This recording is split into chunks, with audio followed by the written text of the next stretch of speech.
এই অন্তর্বর্তীকালীন সরকার ফ্যাসিস্টের দোসরদের ঘাড়ে বসে আছে। সরকারের উপদেষ্টা যারা, তারা প্রত্যেকেই কিন্তু জুলাই বিপ্লবকে বুকে ধারণ করে কাজ করছেন, এটিও আমি বলতে পারছি না। আপনি খুব কম দেশ দেখাতে পারবেন যে দেশ তার নিজের মাতৃভাষার বাইরে গিয়ে উন্নত করছে। আর আমরা 50 বছর আগে কি হয়েছে সেই নিয়ে এখনো মারামারি, এখনো তর্ক। 71 আছে কি নাই, 71-এর যে চেতনা সেটাই তো নাই। 71 নিয়ে এত ইয়ে করার কিছু তো নেই।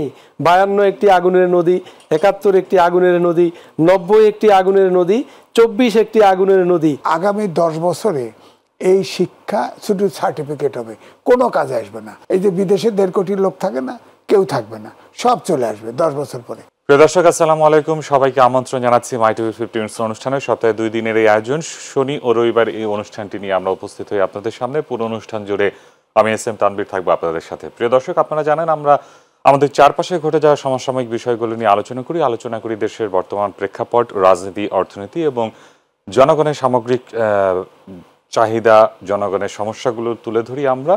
আজকে আলোচনার জন্য আমরা যেই মূল বিষয়বস্তু রেখেছি সেটি হচ্ছে ভাষা আন্দোলনের প্রেরণা ও 24-এর গণ অভ্যুত্থান।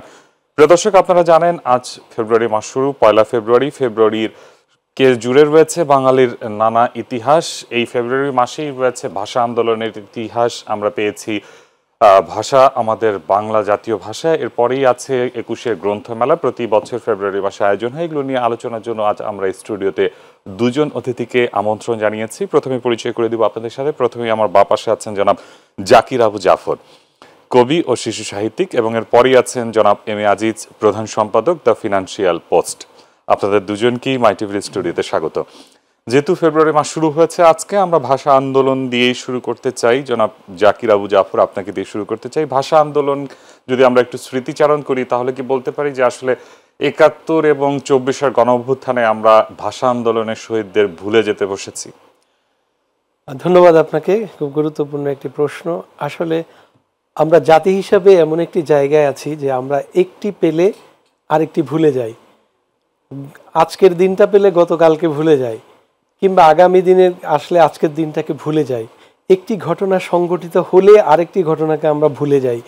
আমাদের ইতিহাসে যে টার্নিং পয়েন্টগুলো আছে, যেখান থেকে আমরা স্বাধীনতার প্রেরণা পেয়েছি এবং যেখান থেকে স্বাধীন হয়ে আমরা এতদূর এসেছি, সেই প্রেরণার একটি গুরুত্বপূর্ণ বিন্দু পয়েন্ট হলো ভাষা আন্দোলন, 52-এর ভাষা আন্দোলন। এই ভাষা আন্দোলন যখন হয়েছে 52 সালে, তখন ভাষার লড়াই এটিকে বলা হয়। পৃথিবীর ইতিহাসে এমন কোনো ভাষা নেই যেই ভাষার শরীরে রক্ত লেগে আছে, যেই ভাষা বুলেট বিদ্ধ হয়েছে, এমন কোনো ভাষা পৃথিবীতে নেই, একটিও নেই। শুধু ভাষা দিবস পালন করা হয় বুলগেরিয়াতে, তারা ভাষা দিবস পালন করে, কিন্তু সেটি ভাষার জন্য তারা লড়াই করেনি। মাতৃভাষা এটা পৃথিবীর যেই কোনো মানুষ, যেই জনপদে, যেই গোষ্ঠীতে জন্মগ্রহণ করে, এটি তার ন্যাচারাল অধিকার, এটি তার প্রাকৃতিক অধিকার। সে তার মায়ের ভাষায় কথা বলবে, মায়ের ভাষায় লেখাপড়া করবে, মায়ের ভাষায় সে স্বপ্ন দেখবে, মায়ের ভাষায় কল্পনা করবে। এটাই তো মাতৃভাষা। সেই মাতৃভাষার জন্য লড়াই করতে হয়েছে সেই জাতি আমরা। সেই সালটি ছিল 52 সাল। সেই সময়টি ছিল ফাগুনের আগুন জ্বলা দুপুর। সেই মিছিলে যখন গুলিবিদ্ধ হলো আমার ভাইরা, সেই ভাইদের গুলিতে তাদের জীবনের বিনিময়ে, আরও অনেকের রক্তের বিনিময়ে আমরা বাংলা ভাষা পেয়েছি। আপনি যে প্রশ্নটি করেছেন যে আমরা 71 এবং 24 পেয়ে তাদের ভুলতে বসেছি কিনা, আসলে আমরা ভুলেই থাকি। ভাষার মাস আসলে শুধুমাত্র আমরা এটিকে স্মরণ করি। এবং অদ্ভুত ব্যাপার হলো, আমরা ভাষার জন্য লড়াই করেছি, রক্ত দিয়েছি, জীবন দিয়েছি, কিন্তু ভাষাকে শুদ্ধ করে বলার ব্যাপারে, শুদ্ধ করে লেখার ব্যাপারে আমাদের কোনো আয়োজন নেই। এটা না সরকারিভাবে না বেসরকারি। আমরা কিন্তু বর্তমান সময় দেখছি তরুণ প্রজন্মের মধ্যে বাংলা ভাষা বলার যে প্র্যাকটিসটা, সেটা আস্তে আস্তে হারিয়ে যাচ্ছে। ইংরেজি বলা কিংবা ভাষাকে বিকৃত করা, এই ধরনের কিন্তু আমরা প্রচারণা বা দেখছি কিন্তু বর্তমান প্রেক্ষাপটে। আসলে সেটা চর্চা থেকে বেরিয়ে এসে প্রকৃত যে বাংলা, সেটাকে কিভাবে বাস্তবায়ন করা যায়? এটাই খুব গুরুত্বপূর্ণ একটি প্রশ্ন এই সময়ের জন্য। এই জন্য আমাদের তারুণ্য এখন বাংলিশ কথা বলা শুরু করেছে, অর্থাৎ সে ইংরেজি বাংলা মিশিয়ে কথা বলে। তার ইংরেজি ওয়ার্ড মিশ্রণ না করলে তার এটা আধুনিক হবে না, এরকম একটা মেন্টালিটি, এরকম একটা মানসিকতা। এবং এই মানসিকতা সৃষ্টির পেছনে একটি মিডিয়া দায়ী, সেটি হলো, দায়ী বলছি আমি জেনে শুনে, সেটি হলো রেডিওগুলো, প্রাইভেট বা বেসরকারি যে রেডিওগুলো, তারা যে মধ্যরাতে অনুষ্ঠানগুলো প্রচার করে, এর 5টি বাক্যের মধ্যে 3টি ইংরেজি থাকে, 2টি বাংলা থাকে, অথবা একটি বাক্যের মধ্যে 5টি শব্দ থাকলে তার মধ্যে 3টি ইংরেজি 2টি বাংলা। এই মিশ্রণ করে আমাদের তারুণ্যকে এটি বলতে এক ধরনের প্ররোচিত করা হচ্ছে। যেহেতু আমাদের শিক্ষা ব্যবস্থায় আমাদের ভাষার ব্যাপারে কোনো ধরনের কোনো উদ্যোগ নেই, আমাদের বাংলা যারা পড়ান, আমি এটাকে দায়িত্ব নিয়ে বলছি, যারা প্রাথমিক বিদ্যালয়ে বাংলা পড়ান তাদের 100 জনের মধ্যে 99 জনের বাংলা ঠিক নেই, উচ্চারণ ঠিক নেই, বানান ঠিক নেই। আপনি নিশ্চয় নিজেও খেয়াল করেছেন, যারা বড় হয়ে এখন এসেছে তাদের নামের বানান বেশিরভাগই ভুল থাকে, কারণ প্রাইমারি স্কুলের শিক্ষকেরা এটি ঠিক করে দিয়েছেন। তারা উচ্চারণটা ঠিকভাবে করতে পারেন না, ক্লাসে উচ্চারণ ঠিকভাবে করতে পারেন না। ঠিক বিশ্ববিদ্যালয়ে যারা প্রফেসর বাংলার, তারাও একইভাবে বাংলার উচ্চারণকে অত নান্দনিক দিক থেকে, শুদ্ধতার দিক থেকে উচ্চারণ করতে পারেন না। আঞ্চলিকতা দোষের কিছু না, আঞ্চলিক ভাষা আছেই, থাকবেই, কিন্তু প্রত্যেকটি ভাষার একটি জাতীয় রূপ আছে, একটি জাতীয় স্ট্যান্ডার্ড আছে। সেই স্ট্যান্ডার্ডে বাংলা বলতে হবে। সেই বাংলার প্র্যাকটিসটা আমাদের শিক্ষা ব্যবস্থা, আমাদের প্রশিক্ষণে, আমাদের আমলাদের মধ্যে, আমাদের নেতাদের মধ্যে, আমাদের মন্ত্রীদের মধ্যে, যারা আইকন, যারা মিডিয়াতে কথা বলেন, যাদেরকে আমাদের তারুণ্য সবসময় স্ক্রিনে দেখে, তাদের মুখের ভাষাগুলো যেমন ঠিক তারা সেরকম করে বলতে চান। তাদের উচ্চারণ যেহেতু ঠিক নেই বেশিরভাগেরই, সে কারণে এই বাংলিশ এসে আমাদেরকে এখন গ্রাস করছে। এবং সেখানে শুধু ইংরেজি শব্দ নয়, হিন্দি শব্দও এখানে প্রচুর আসছে, হিন্দিতে কথা বলার মানসিকতাও আছে। বিস্ময়ের বিষয় হলো বাংলা ভাষা পৃথিবীর শ্রেষ্ঠ ভাষাগুলোর একেবারে প্রথম দিকে, এখন তো বলা হচ্ছে চতুর্থ। এবং মধুর ভাষা, বাংলা ভাষা মধুর ভাষা, মায়ের ভাষা মধুর ভাষা, সেই মধুর ভাষাকে আমরা মধুর করতে পারি না। এই কারণে আমাদের তারুণ্য এই বিভ্রান্তির মধ্যে পড়ছে। জি, ধন্যবাদ জনাব এম এ আজিজ। আমরা দেখেছি বাংলা ভাষার জন্য আসলে যারা শহীদ হয়েছেন তাদের শ্রদ্ধা জানাতে চাই। তাদের কথা স্মরণ করেই যদি আমরা বলি, বাংলা ভাষা চর্চার জন্য বা বাংলা ভাষা প্রচারণার জন্য যে সংগঠনগুলো আছে, বাংলা একাডেমি, বিভিন্ন সাহিত্য সংগঠনগুলো, তারা আসলে কতটুকু কার্যকর ভূমিকা রাখতে পারছে? দেখেন, ধন্যবাদ আপনাকে। সব জিনিস জনগণের দিকে ঠেলে দেওয়া ঠিক না। রাষ্ট্র এবং সরকার আছে কেন? ধরেন, প্রত্যেকবারই এই 1 ফেব্রুয়ারি আসলেই, জানুয়ারি আসলেই আমরা বাংলা একাডেমিতে মেলা আয়োজন করা হয়। এবং সব এই মাসকাল আপনি শুনবেন, রাজনীতিবিদ বলেন, প্রশাসন বলেন, অর্থাৎ সমাজের উচ্চ অঞ্চল সবাই বাংলার কথা বলবে। এবং সরকারের পক্ষ থেকে বলাই হবে যে বাংলা ভাষা সব জায়গায় বাংলা ভাষা প্রচলন করতে হবে। আমাদের বাংলা ভাষা কিন্তু আন্তর্জাতিকভাবে জাতিসংঘে গৃহীত হয়েছে মাতৃভাষা। কিন্তু মুশকিলটা হচ্ছে যে কোথাও বলা হয় না। ধরেন, দোকানপাটের সাইনবোর্ডটা পর্যন্ত আপনার বাংলা করা যায় নাই এ দেশে। আপনি বলেন যে, আপনি দেখেন অনেক দেশেই যান, ইংরেজি খুব কম পাবেন, যদিও ইন্টারন্যাশনাল ভাষা। কিন্তু আমরা বাংলায়, ধরেন আমি ফিজিক্সে লেখাপড়া করেছি, আমি তো ফিজিক্সে ফার্স্ট ইয়ারে অনার্সে যাওয়ার পরে আমি বাংলার চেহারাও দেখিনি। এর একটা বইও কি বাংলা করা সম্ভব না? করে নাই তো। আমরা আবার ফিজিক্স যেহেতু আপনার অঙ্কের মতো সাবজেক্ট, এটা বাংলা করা ডিফিকাল্ট একটু আছে বটে, কিন্তু আমরা তো চেষ্টা করি নাই। আদালতে যান, কোর্টে যান, অফিসে যান, সব বাংলা লিখতেছে। তো আমার কথা হচ্ছে, যদি আপনি ধরেন, আমি চীনে গেছি, আজ থেকে 25 বছর আগে ইন্টারপ্রিটেটর ছিল। আমরা একটা নারী মেয়ে, তো তার সম্পর্কে অনেক রকম কথা বলছি। আসার দিন সে বলতেছে, আপনারা যা বলেছেন আমি সব বুঝেছি, কিন্তু আমি বলি নাই কিছু, এটা সমস্যা নাই। এটা বললো, সে বাংলা জানে, অথচ সে বাংলা বলেন, সব চাইনিজ ভাষা। হ্যাঁ, এবং আরেকজন ইন্টারপ্রেটার। শিক্ষার মাধ্যমগুলো নিয়ে যদি আমরা আসলে কথা বলি, বাংলাদেশে কিন্তু দেখেন বাংলা মিডিয়াম, তারপরে ইংরেজি মিডিয়াম, এগুলো বিভিন্ন ধরন আছে এবং আমরা দেখি যে ইংরেজিকেই বেশি প্রাধান্য দেওয়া হয়, মনে হয় এটা একটি ঊর্ধ্ব লেভেলের পড়াশোনা এরকম। তো বাংলাকে এইভাবে অবমূল্যায়ন করা হয় কেন? না, অবমূল্যায়ন না। আপনি ধরেন যেসব দেশ উন্নত, আমি বলবো ইংরেজি ভাষা বাদ দেন, ইন্টারন্যাশনাল, তারা কিন্তু তাদের নিজের, অধিকাংশ দেশ কিন্তু তাদের নিজেদের ভাষায়ই কথা বলে, তারপরে উন্নত হয়। এটাতে একটা রিডিং আছে যে আপনি মাতৃভাষা পরিহার করে দেশ উন্নত করতে পারবেন না। কিন্তু আমাদের দেশে হচ্ছে কি, ইংরেজি যাকে, যদি তিনজনের ভিতরে ইংরেজি যে ভালো বলবে বলবে এই শিক্ষিত, আমরা বললাম মূর্খ। এই যে সাইকোলজিক্যাল ব্যারিয়ার, ধরেন যারা ইংলিশ মিডিয়াম পড়ছে, আপনি যেটা বললেন, আমাদের দেশে হতভাগা দেশ বাংলা ভাষার জন্যে জীবন দিয়েছে, অথচ 11 থেকে 12 প্রকার শিক্ষা ব্যবস্থা বাংলাদেশে প্রচলিত আছে এবং একদম মাস্টার্স পর্যন্ত সব ডিগ্রি পায়। ধরেন আরবি আছে, ইংরেজি আছে, বাংলা আছে, বাংলার ইংরেজি আছে, আরবির কত প্রকার আছে, ইংরেজিতেও আবার স্ট্যান্ডার্ড আছে। তো এই জন্যে এই যে আমরা 12 প্রকার জাতি তৈরি করতেছি, চিন্তার জাতি, যার ফলে যে কোনো ন্যাশনাল জাতীয় ইস্যুতে 12 চিন্তার লোক পাওয়া যাবে, অর্থাৎ জাতীয় ইস্যুতে আমরা এক হতে পারি না।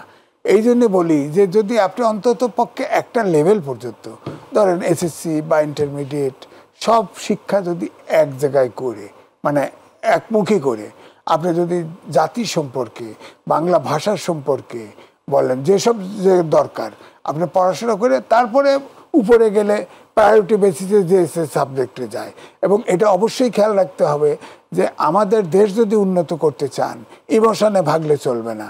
আমার কোন সাবজেক্টে অনুমান কত লোক দরকার, আমার প্রোডাকশন তাই যাবে। প্রশাসন, ধরেন একজন secretary, deputy secretary, assistant secretary হইতে তো মাস্টার্স ডিগ্রি নেওয়ার দরকার নেই, ডিগ্রি পাশই আনাপ, ডিগ্রি পাশই আনাপ। এরপরে স্পেশালাইজেশন, যারা রিসার্চ করবে, যারা আইনস্টাইন হবে, আর্কিমিডিস হবে, তারা পড়ুক না উপরে। তা আমাদের এই শিক্ষা, দেখেন এতগুলো সরকার সংস্কার কমিশন করলো, শিক্ষা কিন্তু নাই এর ভিতরে, শিক্ষা নাই। এবং আপনাদের হতভাগ্য, মানে আশ্চর্য হবেন, এই দক্ষিণ এশিয়ার ভিতরে না, এশিয়ার ভিতরে বাংলাদেশে শিক্ষা খাতে বাজেট কম এবং শিক্ষকদের বেতন কম। তারপরেও মানুষ পড়তেছে এবং সার্টিফিকেট নিচ্ছে। আমি লেখাও লিখছি বড় করে যে আগামী 10 বছরে এই শিক্ষা শুধু সার্টিফিকেট হবে, কোনো কাজে আসবে না। এই যে বিদেশে 1.5 কোটি লোক থাকে না, কেউ থাকবে না, সব চলে আসবে 10 বছর পরে, কাউকে নেবে না, কাউকে নেবে না। কারণ সব বিজ্ঞান মানুষের বিকল্প হয়ে দাঁড়াচ্ছে। আমাদের দেশে রোবট কাজ করতেছে না, অপারেশন করে রোবট, কাজ করে রোবট, ঝাড়ু দেয় রোবট। আমি তো এই যে ব্যাংককে চিকিৎসা নিলাম, একটা হসপিটালের স্ট্রাকচারই তৈরি করছে এমন করে যাতে সে রোবট উপরে উঠতে পারে একাই। একটা রোবট সারা হসপিটাল পরিষ্কার করতেছে, সেখানে অন্তত 50 জন লোকের দরকার আছে। একটা রোবট 50 জনের কাজ করতেছে, আপনি লোক পাঠাবেন কোথায়? এই জন্য আমি বলছি যে বাংলা ভাষা আগে, প্রথম কথা হচ্ছে আপনি খুব কম দেশ দেখাতে পারবেন যে দেশ তার নিজের মাতৃভাষার বাইরে গিয়ে উন্নত করছে। আর আমাদের দেশের এই কালচারটা কত বিশেষ জায়গায় বাংলা ব্যবহার করা যায়, সেখানে সরকারি আইন অথবা প্রজ্ঞাপন জারি করে এগুলো বন্ধ করে বাংলা ভাষা বাধ্যতামূলক করা উচিত। জি, ধন্যবাদ জনাব জাফর। আসলে আমরা এই যে 21শে ফেব্রুয়ারি মাসে কেন্দ্র করে দেখি যে এই বাংলা ভাষার চর্চাটা বেড়ে যায় এবং এই মাসে কিন্তু বাংলাদেশ সাহিত্যে বিশেষ অবদান রাখার জন্য 21শে বাংলা একাডেমি সাহিত্য পুরস্কার প্রদান করা হয় এবং এই পুরস্কার নিয়ে মনে হয় বিগত বছরগুলোতে বিতর্কেরও সৃষ্টি হয়েছিল। আসলে এই পুরস্কারগুলো কিভাবে বিবেচনা করা হয় আর বিতর্কের বিষয়টা কি ছিল? আসলে এটি একটি ভয়ঙ্কর এবং বিস্ময়কর। বাংলা একাডেমি একটি জাতীয় প্রতিষ্ঠান, এটির স্লোগান হলো বাংলা একাডেমি জাতির মননের প্রতীক। এরকম একটি প্রতিষ্ঠানে গত 16 বছর ধরে প্রত্যেকটি পুরস্কার বিতর্কিত হয়েছে। বিতর্কিত হওয়ার পেছনে যে কারণ, তার প্রধানতম কারণ হলো যারা যোগ্য তাদেরকে না দিয়ে যারা কম যোগ্য অপেক্ষাকৃত কিংবা যোগ্য নয় এমন লোকদেরকে পুরস্কৃত করা হয়েছে। এবং এমনও হয়েছে যে বিদেশে থাকেন, তিনি বিভিন্ন ব্যবস্থার মাধ্যমে পুরস্কার নিয়েছেন। প্রত্যেক বছরই এরকম হয়েছে এবং প্রত্যেকটা পুরস্কার বিতর্কিত হয়েছে, প্রতিবাদ হয়েছে, বিবৃতি দেয়া হয়েছে, কিন্তু কর্তৃপক্ষ এগুলার কোনোটিই কানে তুলেননি। সর্বশেষ এবার যে ঘটনা ঘটেছে, এটা পৃথিবীর ইতিহাসে কোনো পুরস্কারে ঘটেনি, বাংলাদেশে তো বটেই, পৃথিবীর ইতিহাসে ঘটেনি যে পুরস্কার ঘোষণা করে পুরোটা বাতিল করে আবার নতুন করে ঘোষণা করা। কেন? আমাদের বাংলা একাডেমি কর্তৃপক্ষ যাদেরকে এখানে বসানো হয়েছে, যারা এই সিদ্ধান্ত নিয়ে থাকেন, এটার একটা সিস্টেমের মাধ্যমে আসে। যারা ফেলো তারা এটার নাম প্রস্তাব করেন, তারপরে একটি নির্বাহী পরিষদ আছে, সেই নির্বাহী পরিষদ সেটা সিদ্ধান্ত নেন কাকে পুরস্কার দিবেন, কোন বিভাগে, কবিতায়, নাটকে, শিল্পকলায়, তারপরে লোকসাহিত্যে, এরপরে আপনার প্রবন্ধ সাহিত্যে, এরকম বিভাগ ভিত্তিক, শিশু সাহিত্য বিভাগ ভিত্তিক দিবেন। বিভাগ নিয়ে কোনো কথা নেই এবং দিবেন সেটা নিয়েও কথা নেই। কথা হলো কাকে দিবেন আপনি, এটি জিজ্ঞাসা, এটি আপনার বিবেকের সাথে সম্পৃক্ত। আপনাকে একটি জাতীয় প্রতিষ্ঠানের দায়িত্ব দেওয়া হয়েছে, আপনার প্রধানতম কাজ হলো আপনার বিবেক কাজ করা যে এই লোকটা যোগ্য নাকি অযোগ্য। তাহলে এই সকল প্রক্রিয়া উপেক্ষা করে যেভাবে দেয়া হলো, তাহলে আবার পরবর্তীতে আবার সেই পুরস্কার বাতিল করা হলো, তাহলে যারা এই প্রক্রিয়ার সাথে জড়িত ছিল তাদের মতামত প্রকাশ করার সুযোগ ছিল না? তাদের যারা জড়িত ছিল তারাই তো দিয়েছেন, তারা দিয়েছেন, এটি গ্রহণযোগ্য হয়নি, এটা প্রতিবাদ হয়েছে এবং গ্রহণযোগ্য যে হয়নি এটা তারাও বুঝেছেন, সে কারণে তারা বাতিলও করেছেন এবং বাতিল করে সেখান থেকে 3টি নাম বাদ দিয়ে আবার ঘোষণা করেছেন। তারপরেও এটা নিয়ে বিতর্ক আছে। আমার কথা হচ্ছে এত বিতর্কে কেন যাবেন? কারণ এটি এমন একটি প্রতিভা। একজন ব্যক্তি যখন কবিতা লেখেন তিনি কবি হিসাবে বাংলাদেশে পরিচিত থাকেন, সবার মধ্যেই থাকেন। যিনি নাটক রচনা করেন তিনিও সবার মধ্যে থাকেন, যিনি প্রবন্ধ রচনা করেন তিনিও সবার মধ্যে থাকেন। এই চেহারাগুলো, এই মুখগুলো কারো অপরিচিত থাকার কথা না। হ্যাঁ, সাধারণ মানুষ তো আর সবাইকে চিনবে না, কিন্তু শিক্ষিত মানুষ যারা তারা চিনবে। কে যোগ্য এটা ধরতে খুব বেশি সময় লাগে না। কিন্তু আমাদের এখানে সমস্যা হলো আমরা রাজনীতির বাটখারা দিয়ে শিল্পকে মাপা শুরু করেছি এবং সেটা গত 16 বছর হয়েছে।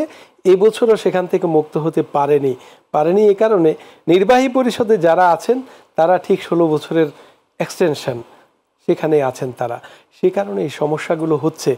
আমরা এই সমস্যাগুলোর তীব্র নিন্দা জানাই এই কারণে যে একটি জাতীয় প্রতিষ্ঠানে জাতির মেধা মননের জায়গা থেকে বসে বিতর্কিত কাজ করার অথরিটি আপনাকে কেউ দেয়নি। আপনি যদি সেটি না পারেন পদত্যাগ করে চলে যান, কিন্তু কাজ করলে যথার্থ কাজটি করতে হবে। হ্যাঁ, আমি এটি বলছি না যে কোনো বিষয় বিতর্কের ঊর্ধ্বে থাকে না, অনেক সময় সব বিষয় বিতর্কিত হয়, কিন্তু কম বিতর্কিত আর বেশি বিতর্কিত এবং এক কথায় বিতর্কের জায়গা তৈরি হওয়া, এটি তো ডেঞ্জারাস, এটি ভয়ঙ্কর। এই ভয়ঙ্কর জায়গা থেকে বাংলা একাডেমিকে বের হতে হবে অথবা বাংলা একাডেমিকে মুক্ত করতে হবে। না হলে এই জাতির মেধা মনন যেভাবে আজিজ ভাই বললেন এটি উন্নত হওয়ার কোনো সুযোগ নেই। রাজনৈতিক বাটখারা দিয়ে শিল্পকে মাপা যায় না, রাজনৈতিক বাটখারা দিয়ে একজন কবিকে মাপা যায় না, রাজনৈতিক বাটখারা দিয়ে একজন শিল্পীকে, একজন নাট্যকারকে মাপা যায় না। সুতরাং এটাকে মাপতে হবে তার যে অবদান, তার যে রচিত শিল্প, সেই শিল্প অনুযায়ী তাকে গ্রহণ করতে হবে, তাকে পুরস্কার দিতে হবে। জি, ধন্যবাদ জনাব এম এ আজিজ। এইভাবে যে যেমনটি বললেন জাফর সাহেব যে বিগত 16 বছর ধরে এই পুরস্কারকেও বিতর্কিত করা হয়েছে, তাহলে আমরা কি আশা করতে পারি এর পরবর্তীতে আমরা সঠিক ব্যক্তিকে পাবো, সঠিক চর্চা পাবো, সঠিক বাংলার যে অবদান সেটির মূল্যায়ন পাবো? খুব বেশি আগেও হয়েছে, তবে 15 বছরে তো একচিটে হয়েছে।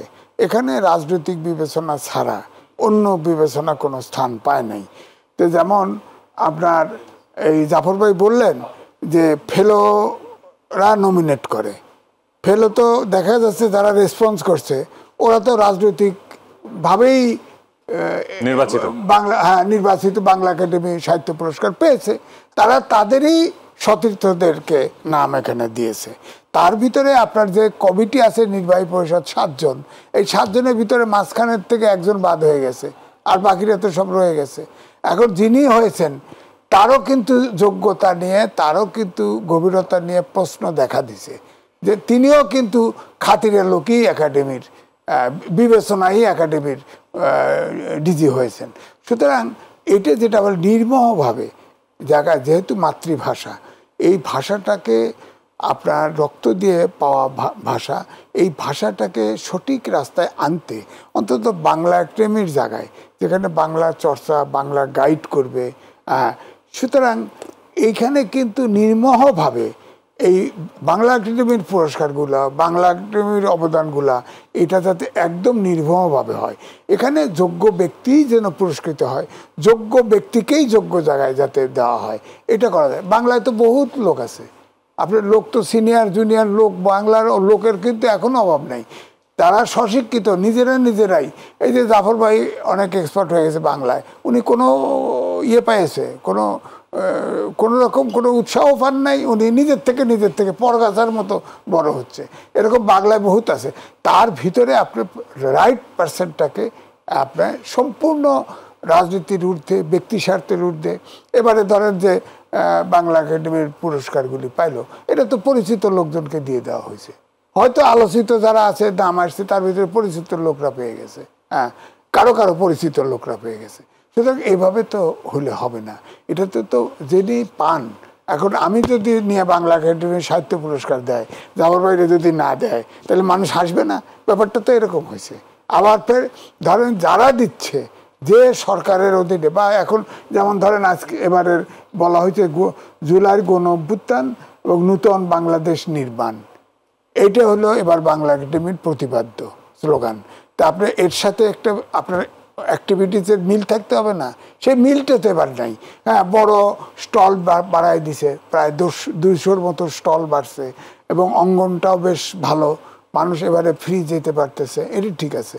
কিন্তু আপনার মূল যে কাজটা, সেই জায়গাটা তো ভেজাল করে দিয়েছেন, মানে গ্রহণযোগ্য করতে পারেন। আসলে এই যে সংস্কৃতি উপদেষ্টা যিনি নির্বাচিত হয়েছেন, তাকে নিয়েও বিভিন্ন ধরনের বিতর্ক ছিল। সংস্কৃতি অঙ্গনে আসলে কতটুকু সংস্কার হয়েছে, এগুলো নিয়ে আলোচনা করব। আমরা জানি অন্তর্বর্তী সরকার ক্ষমতা গ্রহণের পর থেকে বিভিন্ন খাতে সংস্কার কার্যক্রম শুরু হয়েছে। সংস্কৃতি অঙ্গনে কতটুকু সংস্কার হয়েছে, বা কিংবা কোথায় কোথায় সংস্কারের প্রয়োজন বলে আপনি মনে করেন? আপনি গুরুত্বপূর্ণ প্রশ্নগুলো করছেন, আপনাকে ধন্যবাদ। আমাদের 11টি কমিশন হয়েছে এই সরকার আসার পরে, কিন্তু বিষয় সাংস্কৃতিক কোনো কমিশন বা সংস্কৃতির কমিশন হয়নি।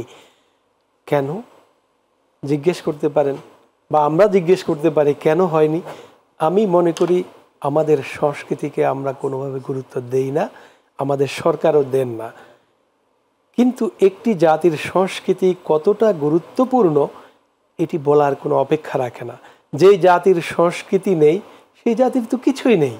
রাজনীতি যদি একটি বৃক্ষ হয়, সংস্কৃতি তার শেকড়। রাজনীতি যদি ফুল হয়, সংস্কৃতি তার সৌরভ।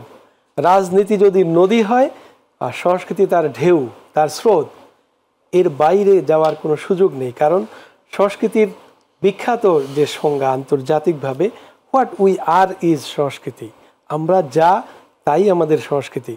সংস্কৃতি বিশ্বাস, সংস্কৃতি হলো জীবনযাপন পদ্ধতি, সংস্কৃতি হলো আপনি লাইফস্টাইল কিভাবে নির্মাণ করবেন, আপনি কিভাবে জীবনযাপন করবেন, আপনি কিভাবে খাবেন, কিভাবে পোশাক পরবেন, কিভাবে পরস্পর লেনদেন করবেন, কিভাবে আপনি কার্টিসি মেনটেন করবেন, কিভাবে আপনি জেন্টেল হবেন, কিভাবে আপনি শিক্ষিত হবেন, সুশিক্ষিত। এটা হলো সংস্কৃতির কাজ। কিন্তু সেই জায়গায় আমরা চিন্তাই করতে পারি না। আমাদের ধারণা সব সমস্যা প্রশাসনে, সব সমস্যা হলো অর্থনীতিতে, সব সমস্যা সংবিধানে। পৃথিবীর এমন বহু রাষ্ট্র আছে যাদের সংবিধানই নেই, তারা পৃথিবীর শ্রেষ্ঠ জাতি হিসেবে আছে। যাদের দেশে পুলিশ নেই, পুলিশ রাখার দরকার পড়ে না, তাদের সংবিধান নেই। কিন্তু আমাদের সংবিধান এই মোটা, একটি জাতির এই মোটা সংবিধান, বিচারপতি কিভাবে হবে, আইনমন্ত্রী কিভাবে হবে, তারপরে শপথ কিভাবে হবে, এগুলো তো সংবিধানের কাজ না।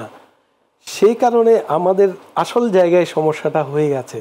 আমাদের সংস্কৃতির কোনো কমিশন হয়নি, এবং সংস্কৃতি নিয়ে কোনো চিন্তাও করছে না। সাংস্কৃতিক আগ্রাসনের কারণে আপনি যে তারুণ্যের প্রশ্নটা তুলেছেন, এই পঙ্গপালের মতো নষ্ট হয়ে যাচ্ছে বা বিপথে যাচ্ছে আমাদের তরুণ তরুণীরা সংস্কৃতির কারণে। সংস্কৃতি যদি যথার্থ না হয়, তাহলে ওই জাতি যথার্থ হবে না। ওই জাতি শিক্ষিত হবে কিন্তু সুশিক্ষিত হবে না। ওই জাতির সার্টিফিকেট থাকবে কিন্তু সেই জাতি উন্নত হবে না, সেই জাতির মন মানসিকতা উন্নত হবে না। আমরা কিন্তু দেখেছি যে পশ্চিমা যে সংস্কৃতি, সেটি আয়ত্ত করার একটি প্রবণতা আমাদের তরুণ সমাজের মধ্যে রয়েছে। আসলে এই পশ্চিমা সংস্কৃতিকে ধারণ করার আগ্রহটা কেন বাঙালি জাতির মধ্যে? এটার কারণ হলো আমাদের নিজস্ব সংস্কৃতি নাই বলে, আমাদের নিজস্ব সংস্কৃতির চর্চা নেই বলে আমরা কখনো পশ্চিমা সংস্কৃতিতে অভ্যস্ত হই, কখনো আমরা হিন্দি সংস্কৃতিতে অভ্যস্ত হই, অথবা কেউ চায়নার, এরকম নানা ধরনের, কেউ আরবিক স্বাভাবিকভাবে হয়ে যাচ্ছে, কারণ নিজস্বতা না থাকলে তখন অন্যকে গ্রহণ করা সহজ হয়ে যায়। ওটা আর গ্রহণ না, ওটা হলো ঝড় আসলে সেই ঝড়ের মুখে পড়ে যাওয়া। ঠিক আমাদের অবস্থা এরকম, আমরা আমাদের সংস্কৃতিকে কোনোভাবে লালনও করি না, পালনও করি না, আমাদের সংস্কৃতিকে আমাদের শিশুদের মুখে তুলতে পারি না। আমাদের শিক্ষা ব্যবস্থায় একেবারে শুরু থেকে আমাদের সংস্কৃতি নিয়ে ম্যান্ডেট থাকা উচিত, শিক্ষা থাকা উচিত। কারণ সংস্কৃতি না হলে একজন লোক পরিশীলিত কি করে হবে? শুধু শিক্ষা, ক্লাসের শিক্ষা তো সংস্কৃতি নয়, শিক্ষা নয়। ওই যে আমি বললাম যে একটা ছেলে কিভাবে খাবে, কিভাবে পড়বে, সে কিভাবে ঘরে ঢুকবে, সে তার পিতার মাতার সাথে কি আচরণ করবে, ভাই বোনের সাথে কি আচরণ করবে, সে তার প্রতিবেশীর সাথে কি আচরণ করবে, সে তার আত্মীয় স্বজনের সাথে কি ব্যবহার করবে, এটা সংস্কৃতি শেখায়। আমাদের কি এরকম কোনো শিক্ষা আছে? বলতে পারেন আপনি যে স্কুলে আপনাকে শিখিয়েছে তুমি ঘরে এইভাবে করে ঢুকবে, তুমি এভাবে করে খাবে, খাওয়ার পরে এই আচরণ করবা, হাতটা সুন্দর করে ধোবা? কই না, আমাদের এই সংস্কৃতি শেখায় না। তুমি এই ধরনের পোশাক পরবা, এটি আমাদের পোশাকের মধ্যে একটি সৌন্দর্য পোশাক, এগুলো শেখানো হয় না। এই পুরো জিনিসটা হলো সংস্কৃতি, এবং সংস্কৃতির সবচেয়ে গুরুত্বপূর্ণ দিক হলো বিশ্বাস। এই জাতির যে বিশ্বাস, এই মানুষের মাটি এবং বিশ্বাসের যে জায়গাটি, সেই জায়গাটিতে সংস্কৃতি আমাদের বিনির্মাণ করতে হবে। আমাদের বিশ্বাসের জায়গাটিকে স্বচ্ছ করতে হবে, আমাদের বিশ্বাসের আলোকে সংস্কৃতিকে উন্নত করতে হবে। তাহলে পশ্চিমা সংস্কৃতিকে আমাদের ধারণ করতে হবে না।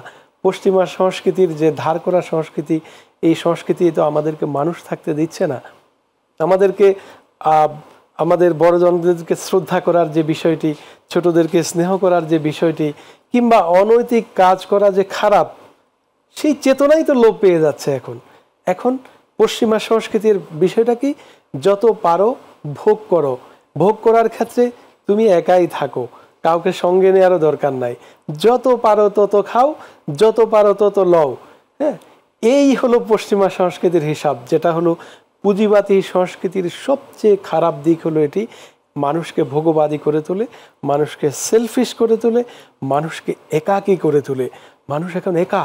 উন্নত বিশ্বে মানুষ আত্মহত্যা করছে কেন? তার চারপাশে কেউ নাই, তার সন্তানেরা নাই, তার স্ত্রী থাকে না, বা স্ত্রীর পাশে স্বামী থাকে না। এই সংস্কৃতি তো আমাদের সংস্কৃতি হতে পারে না, এই সংস্কৃতি মানুষের সংস্কৃতিও হতে পারে না। মানুষ তো সামাজিক জাতি, সংঘবদ্ধভাবে থাকবে, পারিবারিকভাবে থাকবে, কিন্তু যেখানে পরিবারই নাই সেখানে পারিবারিক সংস্কৃতি কি? বাংলা ভাষার যে কথোপকথনগুলো এত মধুর, বাংলায় ডাকগুলো, বাংলায় সম্পর্কগুলো যত মধুর, এগুলো কিন্তু আমরা অন্যান্য দেশে পাই না। সেই জায়গা থেকে আমরা দেখছি যে জাতি বেরিয়ে আসছে আসলে। জি, ফিরবো আপনার কাছে জনাব এম এ আজিজ। ২৪-এর গণ অভ্যুত্থানের কথা যদি আমরা বলি, ৫২-র ভাষা আন্দোলনের অনুপ্রেরণায় কিন্তু ৭১-এ বাঙালি জাতি এগিয়েছে, এবং ৭১-এর স্বাধীনতার পরেই কিন্তু আমরা গণ অভ্যুত্থান ২৪ পেয়েছি। কিন্তু বর্তমান সময়ে আমরা দেখছি ৭১ এবং ২৪-কে নিয়ে কিছুটা বিতর্ক হয়েছে এবং সাংঘর্ষিক মনে হচ্ছে, এবং ৭১-এর সংবিধান বাতিল করা থেকে শুরু করে বিভিন্ন ধরনের আলোচনা উঠছে। তাহলে আমরা ভাষা আন্দোলনে, ৫২-র ভাষা আন্দোলন, ৭১-এর স্বাধীনতা এবং ২৪-এর গণ অভ্যুত্থান, তাহলে এটাকে একে অপরের সহযোগী হিসেবে বলতে পারছি না কেন? কেন সাংঘর্ষিক হচ্ছে আসলে? দেখেন, আমি জাফর ভাইয়ের কথার সাথে একটু যোগ করি। আমি তো আর বাংলার সম্পর্কে অত অভিজ্ঞ না, তারপরেও আমি বলছি যে আমি কিন্তু এই যে মাতৃভাষাকে আমি জীবন ব্যবস্থা হিসেবে দেখি, রাষ্ট্র ব্যবস্থা এবং জীবন ব্যবস্থা। বিজ্ঞানের যুগে আপনি যেটা যুক্ত হয়েছে, আমি বলবো আমাদের শিকড় থেকে সৃষ্ট সংস্কৃতিকে লালন করা এবং সাথে বিজ্ঞানকে যুক্ত করা, অর্থাৎ কর্মের জন্য বিজ্ঞানকে যুক্ত। কারণ এখন শিক্ষা ব্যবস্থা বিজ্ঞানমুখী না হলে কর্ম থাকবে না। এই জন্য জীবনের, আমি এই জন্য বলি যে সংস্কৃতিটা জীবন ব্যবস্থার সাথে জড়িত। আপনি যেটা বললেন, আজকের যে বাংলা একাডেমির যে বইমেলার যে প্রতিপাদ্য বিষয়, সেটা হচ্ছে জুলাইয়ের গণ অভ্যুত্থান ও নূতন বাংলাদেশ নির্মাণ। এখানে তো আপনার ৭১ নাই, ৫২-র ভাষা এখানে ৫২ তো নাই, কিন্তু ৫২-র ভাষা আন্দোলন ছাড়া কি এই বাংলা একাডেমির বই হয়? ৫২ কোথায়? স্বাভাবিকভাবেই প্রশ্ন তুলি। অর্থাৎ এই বাংলাদেশ সৃষ্টির থেকে আজ পর্যন্ত ভুল ভ্রান্তি আছে, সেখানে আপনি সংস্কার করেন, সমাধান করেন, কিন্তু বাংলা সৃষ্টির থেকে এ পর্যন্ত কিছু অস্বীকার করা যাবে না। অবদান কম বেশি আছে। এক একটা মুভমেন্ট হয়েছে, 24-এর হয়তো মুভমেন্ট অনেকের কাছে অনেক গুরুত্বপূর্ণ, 71-এর আপনার মুক্তিযুদ্ধ এটা অনেকের কাছে আরও বেশি গুরুত্বপূর্ণ। আবার মাতৃভাষার জন্যে জীবনের সংখ্যা মানুষ কম দিয়েছে বটে, কিন্তু পৃথিবীতে অনন্য, এই কারণে এটা অনেক বড়। সুতরাং আজকে এখানে কিন্তু 52-এর কোনো চিহ্ন নাই। হ্যাঁ, সুতরাং এইখানেই কন্ট্রাডিকশন, এখানে বুঝতে হবে, আমাদেরকে স্বীকার করতে হবে আমাদের কোন জায়গায় কেন অবদান। এই জন্য 52 সাল থেকে শুরু করে, 52 হলো প্রথম, কিন্তু খেয়াল করেন প্রথম জীবন দিচ্ছে 52 সালে ভাষার জন্যে। 52 সাল থেকে আন্দোলন করতে করতে এসে এই 24 পর্যন্ত হলো, তাই না? এটা কিন্তু সব এখানে হয়তো হতে পারে প্রত্যেকটা আন্দোলনের নেতৃত্ব দিছে, অগ্রভাগে ছিল ছাত্ররা। কিন্তু এবারেও 24-এও আগে আন্দোলনের আগে ছিল ছাত্ররা। কিন্তু আমরা তো কোনো জায়গায় অস্বীকার করছি না, আবার কোনো জায়গায় আমরা এই আন্দোলনে ধরেন 68 থেকে আমি তো আন্দোলনগুলোর সাথে জড়িত আছি। হ্যাঁ, কিন্তু আমার বক্তব্য হচ্ছে সবটা আন্দোলনের কন্ট্রিবিউশনকে স্বীকার করা। হ্যাঁ, আপনি এখন সর্বশেষটা আপনি প্রাধান্য দেন, কিন্তু অন্যটাকে গৌণ করে না, অন্যটাকে ছোট করে দেখা না। আর যেটা জাফর ভাই বললেন, ভাষাকে তো ছোট করার কোনো সুযোগই নাই, 52-কে ছোট করার কোনো সুযোগই নাই, 71-কে ছোট করার কোনো সুযোগই নাই। হ্যাঁ, ধরেন এখনও 71 সালে যারা মুক্তিযুদ্ধ করেছে, আমি ছিলাম কনিষ্ঠ। 71-এর কমপক্ষে এখনও 7.5 কোটির ভিতরে 3 কোটি লোক বেঁচে আছে। আপনাদেরকে মাইনাস করে সমাজ ব্যবস্থা সাজাবেন? এরা ওপিনিয়ন বিল্ডার, এখনও ওপিনিয়ন বিল্ডার। মনে রাখেন, আমার ফ্যামিলিতে 85 জন ছাত্র সদস্য, এই 85 জনকে আমি মোটিভেট করতে পারি। আমি একটা কথা বললে মনে তাদের পছন্দ হোক আর না হোক, আমার কথা তারা শোনে। এটা কিন্তু সমাজে যারা প্রবীণ আছে এখনো বা মধ্য বয়সের উপরে, তারাই কিন্তু সমাজের ওপিনিয়ন বিল্ডার। সুতরাং আমার বোতলে বৃদ্ধ, তরুণ, যুবক মিলেই সমাজটাকে নির্মাণ করতে হবে এবং প্রত্যেকটা গুরুত্ব বুঝতে হবে প্রত্যেকটা আন্দোলনের। আপনি বলেন, আমি তুলনা করছি না, 71-এ তো যে বিধ্বংসী, জাফর ভাইও দেখছে চোখে, আমরা তো অংশগ্রহণ করেছি, এত হয় নাই। তবে এটা ঠিক যে পাকিস্তানি শাসক কিন্তু যখন ক্র্যাকডাউন করছে 25 তারিখে, তারা কিন্তু ক্র্যাকডাউন দেশের থেকে করতে পারে নাই, তার আগে প্লেনে ছেড়ে ফেলা গেছে, তারপরে আর এবারে পরে গেছে। পার্থক্যটা এটি কিন্তু খেয়াল করেন, মিলাইতে হবে। আর 52 সালে পৃথিবীর ভিতরে প্রথম ভাষা আন্দোলনের জন্য জীবন দিছে। এবং আমি আগেও বলেছি যে আপনার যারা নিজস্ব ভাষা উপরে নির্ভর করে নাই, সেই জাতি কিন্তু উন্নত না। আপনি দেখেন, ধনীর বিবেচনে বলেন, কালচারালি বলেন, যেভাবেই বলেন না কেন, আপনি তারা সবগুলো দেশ কিন্তু উন্নত, আপনি খেয়াল করে দেখেন।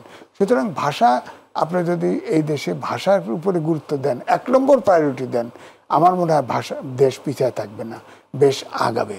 হ্যাঁ, যেমন ধরেন আমি যেমন আগে উদাহরণ দিচ্ছি 12 প্রকার শিক্ষা ব্যবস্থা, এটা সংস্কৃতির অংশ। আপনি 12 প্রকার শিক্ষা ব্যবস্থা করে আপনি মাস্টার্স পর্যন্ত সার্টিফিকেট দিয়ে দিচ্ছেন, সে তো ওই শিক্ষার থেকে বেরোতে পারবে না।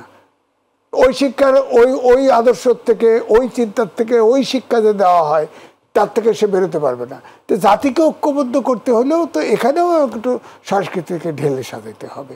এটা শিক্ষাটা কিন্তু আমাদের বাঙালি হিসেবে আসলে বাংলা সাহিত্য, বাংলা সংস্কৃতির বিকল্প তো নেই। বিকল্প আমার তো বিকল্পই নাই। আমি জন্ম নিয়েই বাংলায় কথা বলি, আমার তো বিকল্প। আমাকে বলেন যে বাংলা ভাষাটা শানিত হবে কি করে, এখন তো কোনো নিয়ন্ত্রণ নাই। এই যে রেডিও বলেন, এই যে এখন নাটকে আপনি দেখেন ঢাকাইয়া ভাষা, নোয়াখালী ভাষা, এইসব নানান ফুং ফাং নাটক ফাটক, এইগুলোর দর্শক বেশি হয়ে যাচ্ছে। আস্তে আস্তে মানুষ কিন্তু আগের সেই যাত্রা গান কই, আমরা তো ছোটোবেলায় শীতের দিনে যাত্রা দেখেছি, গান দেখেছি, এখন আর নাই। এখন অন্য, আমি ওই নামগুলো বলবো না, অন্য ইস্যু চলে আসতেছে।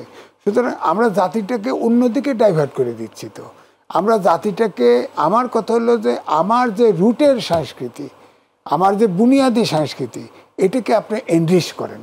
হ্যাঁ, আপনি এখান থেকে সরেন না, কারণ নাইলে আপনি দেখবেন আপনার সংস্কৃতি যত দুর্বল হবে, তত বাইরের সাংস্কৃতিক আগ্রাসন তত জেঁকে বসবে।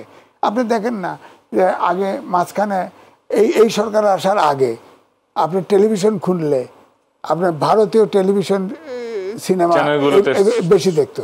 এখন লাগছিল একটু সবার ভিতরে কিন্তু একটা চেতনা বোধ জাগছে, এখন কিন্তু কম হয়ে গেছে, খেয়াল করেন। অর্থাৎ সরকারের মোটিভ দিকেও কিন্তু জাতি কিন্তু এদিক ওদিক হয়, এটা খেয়াল করতে হবে। ধরেন উনি জাফর ভাই তার সাহিত্য জগতের অপিনিয়ন বিল্ডার, আমি না।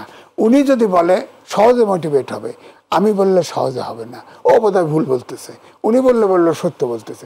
অর্থাৎ রাইট ম্যান রাইট প্লেস থেকে কথা বলতে হবে। 24-এর গণঅভ্যুত্থানে আমরা ছাত্রদের অগ্রভাগে দেখেছি, ছাত্ররা নেতৃত্ব দিয়েছে, কিন্তু এই আন্দোলনে সকলের অংশগ্রহণই ছিল। বাংলা সাহিত্যে যারা জড়িত, বাংলা ভাষার সাথে যারা সম্পৃক্ত, তারাও এই গণঅভ্যুত্থানের সাথে সম্পৃক্ত ছিল। আপনারা নিশ্চয়ই গণঅভ্যুত্থানের সাথে ছিলেন। যে আকাঙ্ক্ষা নিয়ে আপনারা এই গণঅভ্যুত্থানে অংশগ্রহণ করেছিলেন, সেই আকাঙ্ক্ষা কতটুকু বাস্তবায়ন হচ্ছে এখন? আসলে জড়িত ছিলাম মানে লেখকদের, কবি এবং লেখকদের একটি তালিকা হয়েছিল যারা ওই সময়ের সরকারের বিরুদ্ধে কাজ করছে। তন্মধ্যে আমার নামটিও ছিল। 36 জনের একটি তালিকা হয়েছিল, কবি লেখকদের শুরু করে। আমাদের আকাঙ্ক্ষা তো আমরা আমাদের স্বাধীনতাকে স্বাধীন দেখতে চেয়েছি, আমাদের বিজয়কে আমাদের করে পেতে চেয়েছি, আমাদের ভাষাকে, আমাদের সংস্কৃতিকে, আমাদের জীবনযাপনকে আমাদের করে আমরা পেতে চেয়েছি। পৃথিবীর প্রত্যেকটি দেশের প্রতিটি জাতি সে তার মতো করে বেড়ে উঠতে চায়। একটি বৃক্ষ যেমন তার মাটি থেকে নিজের মতো বেড়ে উঠতে চায়, আমরা তো আমাদের দেশে তেমন করে দেখতে চাই, বেড়ে উঠতে চাই। কিন্তু দুর্ভাগ্য আমাদের যে আমরা 71-এর স্বাধীনতার পরে 71 সালে যেই চেতনা নিয়ে দেশ স্বাধীন হয়েছিল, সেখানে সেই চেতনার ধারে কাছেও দেশ যায়নি। ঠিক 24-এ এসে যে গণ অভ্যুত্থান বা জুলাই বিপ্লব হয়েছে, এই বিপ্লবের যে আকাঙ্ক্ষা, তার প্রথম আকাঙ্ক্ষাটি ছিল একটি বিপ্লবী সরকার গঠন করার। সেই বিপ্লবী সরকারই হয়নি। এটি আমি মনে করি আমাদের সবচেয়ে বড় ঘাটতির জায়গা হয়েছে এখানে। যাই হোক, বিপ্লবী সরকার হয়নি।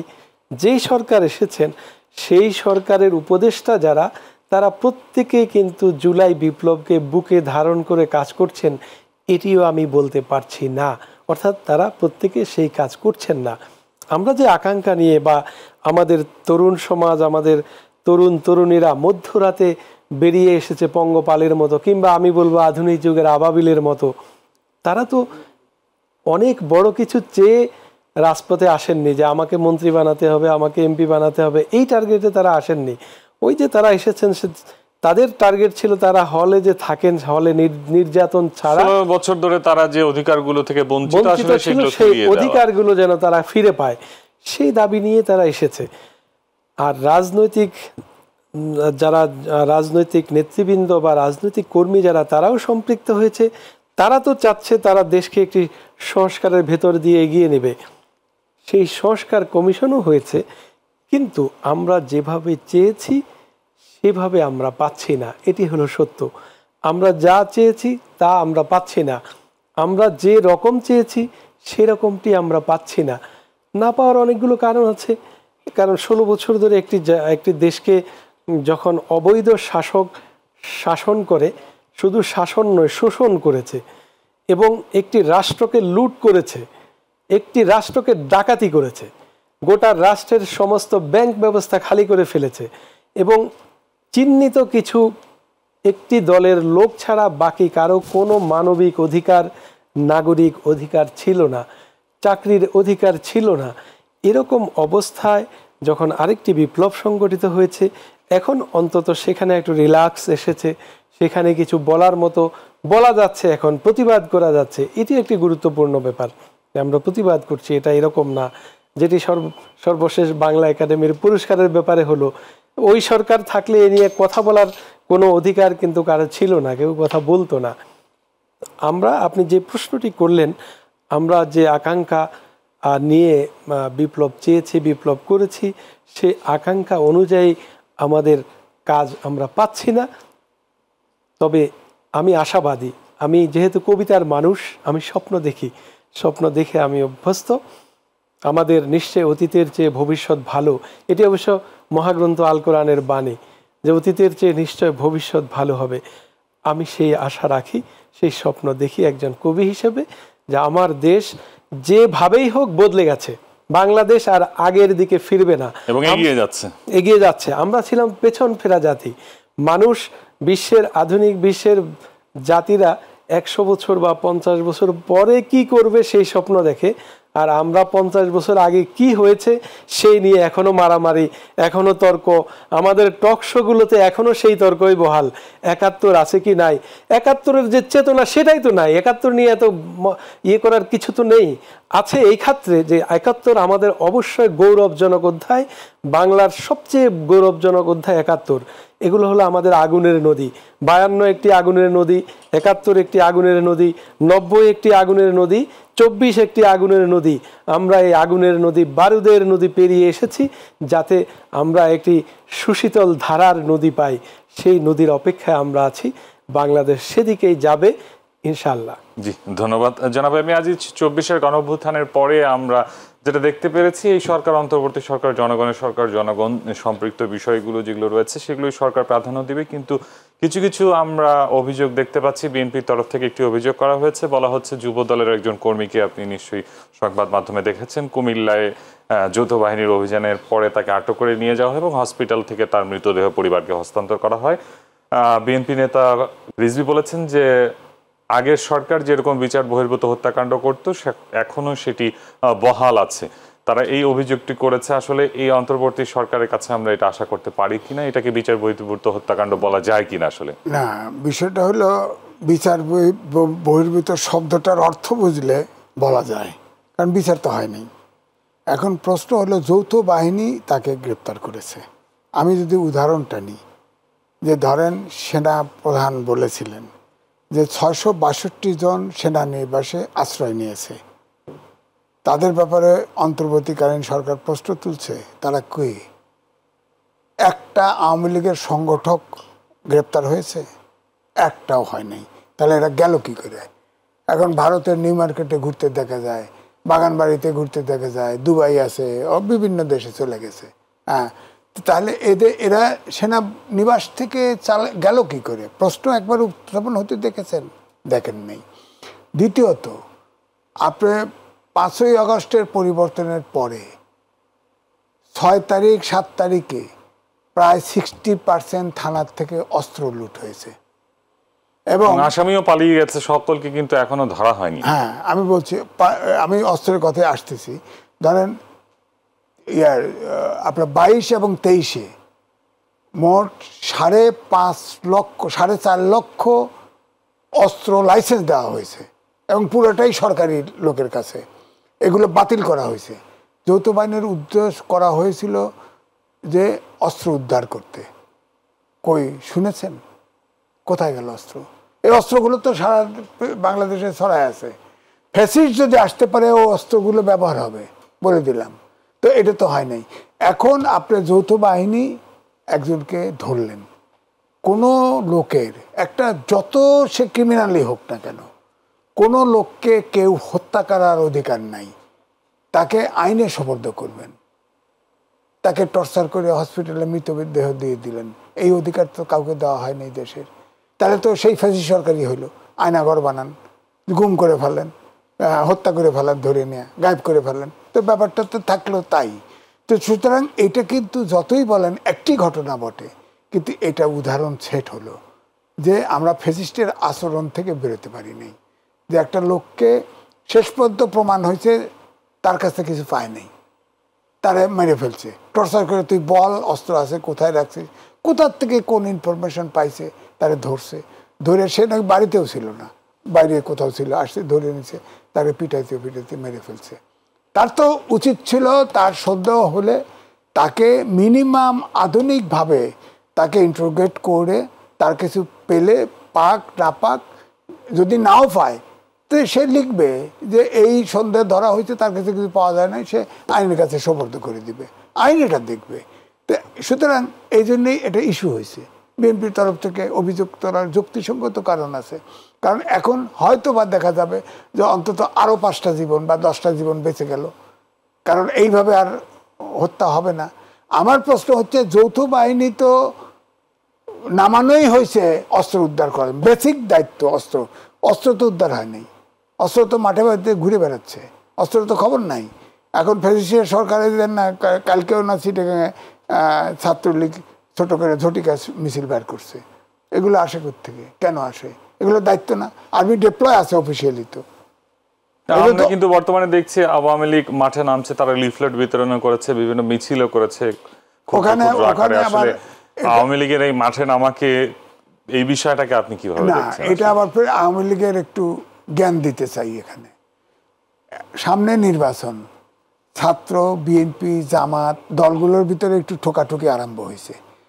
এমন জায়গায় যায় নাই যে ফেসিবাদ আসলে ওরা অনৈক্য থাকবে, ঐক্যবদ্ধ হবে। সুতরাং আরও তাদেরকে অপেক্ষা করতে হতো, কারণ পৃথিবীতে নজির নাই কোনো ফসিবাদ পুনরায় রিটার্ন করছে। বাংলাদেশে যদি আমাদের যারা অভ্যুত্থান ঘটাইছে এদের ভিতরে যদি ওই আগের মতো ঐক্য না থাকে, সেই সুযোগ পেতে পারে। কারণ 15 বছর ধরেন প্রশাসন থেকে শুরু করে পুলিশ, সরকারি চাকরি, বেসরকারি চাকরি, সর্বত্র ব্লাড টেস্ট করে রিক্রুটমেন্ট হয়েছে। এই যে বলতেছেন না আপনি ফেসিবাদ, আমরা তো ফেসিবাদ বিলোপ, বৈষম্যহীন সমাজ, গণতন্ত্র এগুলোই তো চেয়েছি, মুদ্রা কথা মানবিক বাংলাদেশ চেয়েছি।